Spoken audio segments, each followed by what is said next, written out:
All right, guys, Bitcoin coming in $43,000. Not too much of a shocker. Pretty much the same shit we've been seeing for the last couple of weeks. Of course, we're coming off the big story yesterday, Solana, that we've been worrying about for a long time. Of course, Solana crashed yesterday. Everybody thought the bug was fixed. Of course, we here knew it wasn't. Turned out it crashed, and everybody's like trying to freak out. Charles Hoskinson posted this retweet. Engineers from across the ecosystem are investigating an outage on the mainnet beta. This thread will be updated as more information becomes available. And he posts a picture of "This always works." Some kid blowing into a Super Nintendo cartridge. You guys remember as kids, when the Nintendo cartridge wouldn't work, you take it out and you blow the dust out and then put it back in. I mean, it really is pathetic at this point. Another thing I noticed, and people are starting to call Solana out on this. What Solana is doing is they know that their blockchain is going to crash a lot. And their cover is they're calling it Solana beta. So they say beta, so people think, oh, well, this isn't the full-fledged Solana, when they've been in beta mode up for like the past 4 or 5 years. So they're just calling it beta because they know they're not ready for prime time, which is kind of disturbing for a blockchain that has billions of dollars, going through it. And now even these big mainstream news sites like CoinDesk, I mean, they're not mainstream, but they're mainstream crypto, are calling them out. Here's an article right here. Can we all stop pretending that Solana is in beta? You can't target mass adoption through storefronts and smartphones while also claiming to be a work in progress when everything goes wrong. That's right. When everything goes wrong, every time Solana crashes, they always emphasize beta, beta, beta. And it's just like, finally people are calling them out. Solana, one of the fastest growing blockchain networks, experienced severe disruptions early Tuesday morning. Engineers responded quickly, beginning work at 6 a.m. to push out a patch needed to restart the halted chain. But it wasn't until approximately 10 a.m. when validators collectively controlled 80% of staked Solana had updated to a newer version of Solana source code that the network began humming again. Interesting. This is not the first time Solana has gone down. It has seen at least one major crash that severely affected block production every year since 2021. So it goes down multiple times a year, with some outlets counting at least 11 total disruptions over the past 2 years. Including minor events, the mainnet network is often said to be running in beta, a term that typically refers to a nearly finished software that is being tested by a select group of users before an official launch. Engineers from across the ecosystem are investigating that outage on mainnet beta. The Solana team incident report read, while it is true, the Solana has never officially announced that it was leaving the beta testing phase, a period meant to help identify bugs and evaluate performance in real-world conditions. At this point, the phrase seems increasingly like a cop-out. Yeah, it is a cop-out. Solana is a fully functional blockchain with a large and committed user base. It's the 5th largest DeFi by total value locked, representing about $1.7 billion in capital, committed to the various on-chain apps.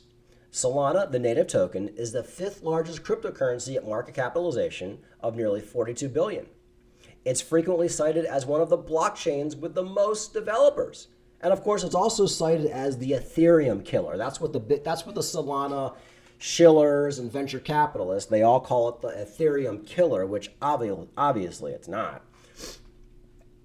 Okay.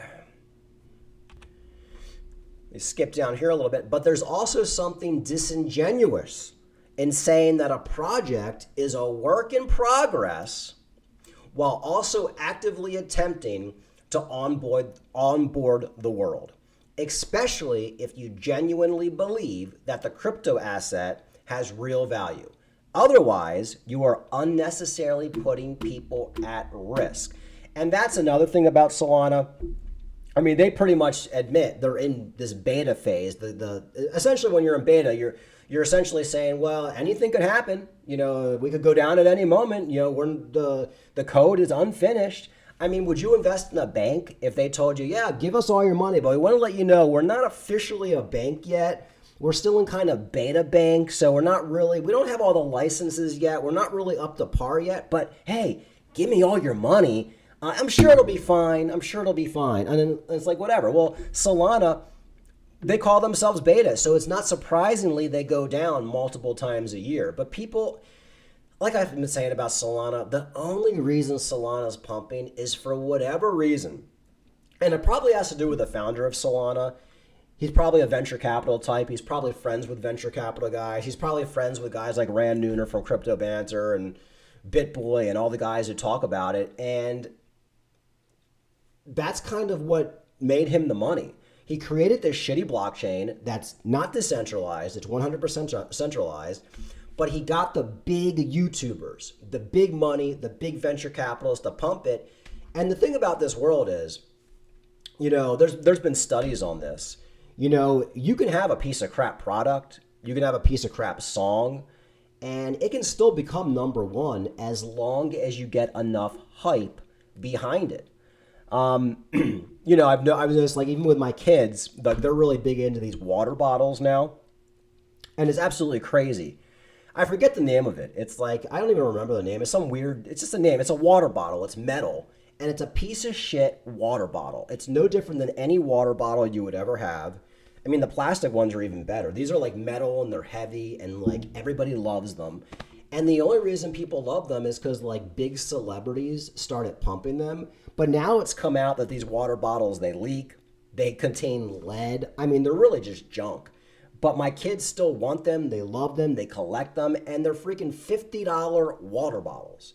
And that's the same thing going on with Solana. It doesn't matter that it sucks because they have the big money pumping it. But you have to remember, the big money, they hold Solana. And eventually, they're going to see the writing on the wall. And they're going to get out of Solana.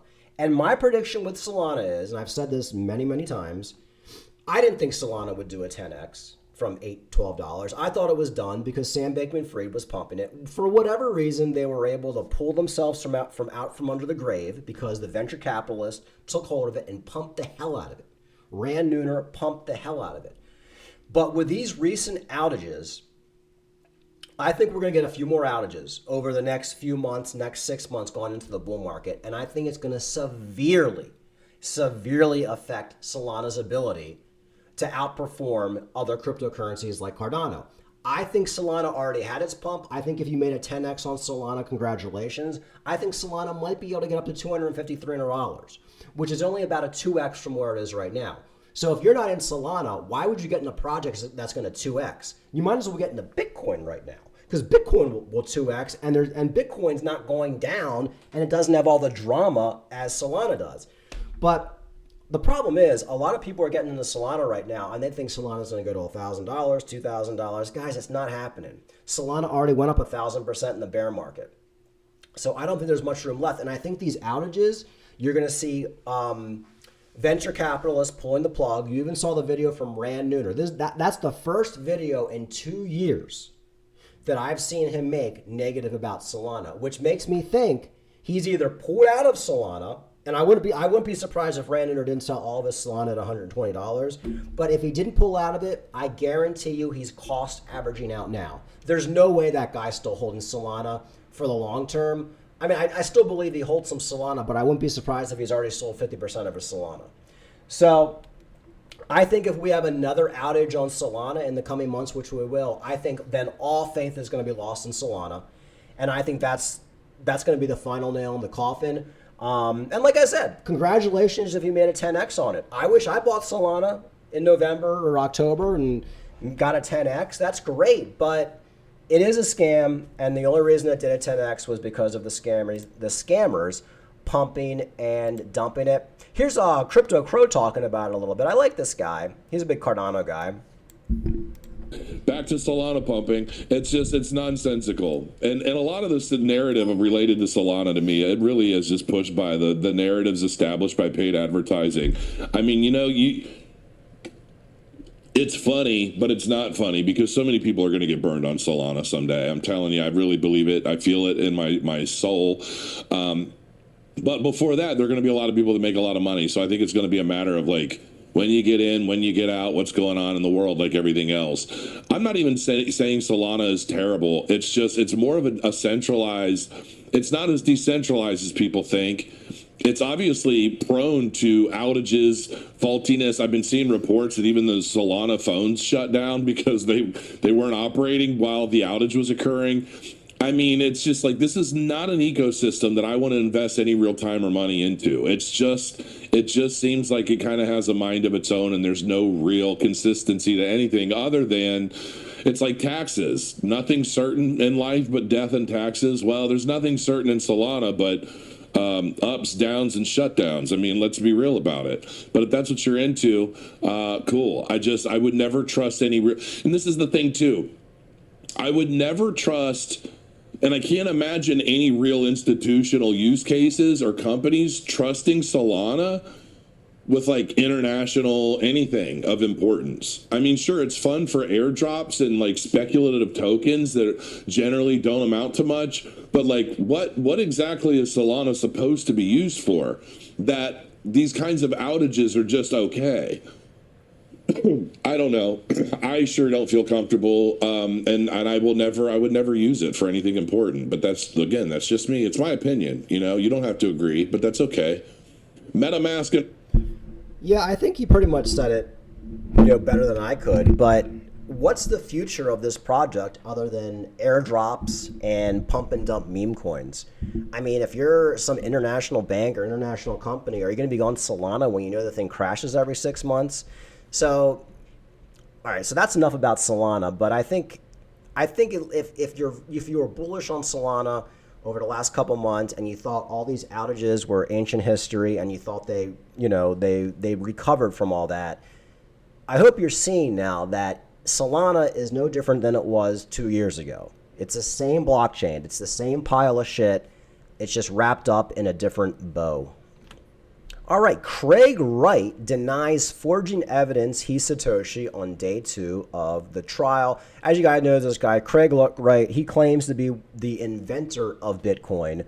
He claims to be Satoshi, him and a few other guys. A lot of people hate this guy, and I hate him too. He's a huge jackass. He seems like a horrible person, but it is possible he did create Bitcoin because he actually knew the founders, or at least he was involved one of the few wallets back in the day that actually held Bitcoin. Now, one of the problems right now is he can't come up with the passwords for some of these old wallets, these like Satoshi wallets from like one of the first wallets. But that's not surprising to me because he probably has thousands and thousands of wallets. I mean, the guy's a billionaire. So he probably has thousands of wallets from back in the day when nobody thought cryptocurrency was going to be anything. They kind of created this thing as a joke. So it's not surprising to me he can't find the passwords and he can't get in. I think it's a 50-50 shot. The guy's a computer scientist. He's a genius. I mean, you can find his writings. You can find his work on YouTube. A lot of people confuse, like, you can be an asshole and still be a genius. Like Adolf Hitler, asshole, evil, but still a genius, right? Craig Wright, I mean, the guy's awful. He's like Adolf Hitler number 2, but he's obviously a genius. He's an MIT trained scientist. Steven Seagal, I did Aikido for years, and Steven Seagal was like a guy, nobody could compete with him in Aikido. Like, he was so fast, so good. Giant asshole. We would even play Steven Seagal videos in the Aikido dojo, and the sensei would come out and say, "Don't be like him. He's a horrible person, but he's good at Aikido." So you have to be able to separate the two things. And I can do that with Craig Wright because I try not to be an emotional person. So there is a good chance that Craig Wright is Satoshi. A lot of people think, oh, Satoshi must be Jesus. Satoshi must be Mother Teresa. It must be this noble person who just wanted to save people from the monetary collapsing system, save people from government. No. Satoshi was most likely some dude just like Craig Wright. So, I'm saying it's a 50-50 shot. If it's not Craig Wright, he definitely knows who Satoshi is. There's another guy who died. I forget his name. It was Craig Wright and this other guy, and they were friends. And this guy died like 10 years ago. So it's between him and Craig Wright. And obviously, multiple people were probably involved in the creation of Bitcoin. So that could be one reason that Craig Wright doesn't have the passcodes, because the guy he created it with had some passcodes probably memorized, and he died. I forget the guy's name. Is it Lehrman or something like that? I really don't. I'm probably saying the wrong name. But yeah, I mean, you guys, you just have to realize, just because Craig Wright's an asshole doesn't mean he can't be Satoshi. And it would be sad, because many people look at Bitcoin as it's like a prophet. It was created by the gods. And then when they figure out it was Satoshi, they're like, oh shit, this complete asshole created Bitcoin. But guys, even if it's not Craig Wright, I'm sure the guy who created Bitcoin was an asshole. BlackRock's Bitcoin ETF inflows climbed to 5th highest among all ETFs in 2024. Just to cover this briefly, this just means the long-term outlook for Bitcoin is looking freaking awesome. All this news coming out as we go into the halving, as in the next 6 to 8 months, we're probably going to be pushing all-time highs for Bitcoin. And on top of that, you have all this interest in the ETFs. That's going to push Bitcoin to all-time highs, I think, by the end of the summer. Could be wrong, but we'll see what happens. Ex-Ripple director says big news coming for XRP soon. This is interesting. A former Ripple director has recently teased upcoming exciting developments for the XRP ecosystem, charging the community to expect big news soon. I was arguing with somebody in my comments, not arguing, just going back and forth. He's like, XRP will never get back to $1. There's no way. And I'm like, are you nuts, man? Like, it's the one coin. Bitcoin, Ethereum, XRP. The 3 coins that are guaranteed not a security, and it's been proven now by a judge. Of course XRP is going to go back to all-time highs.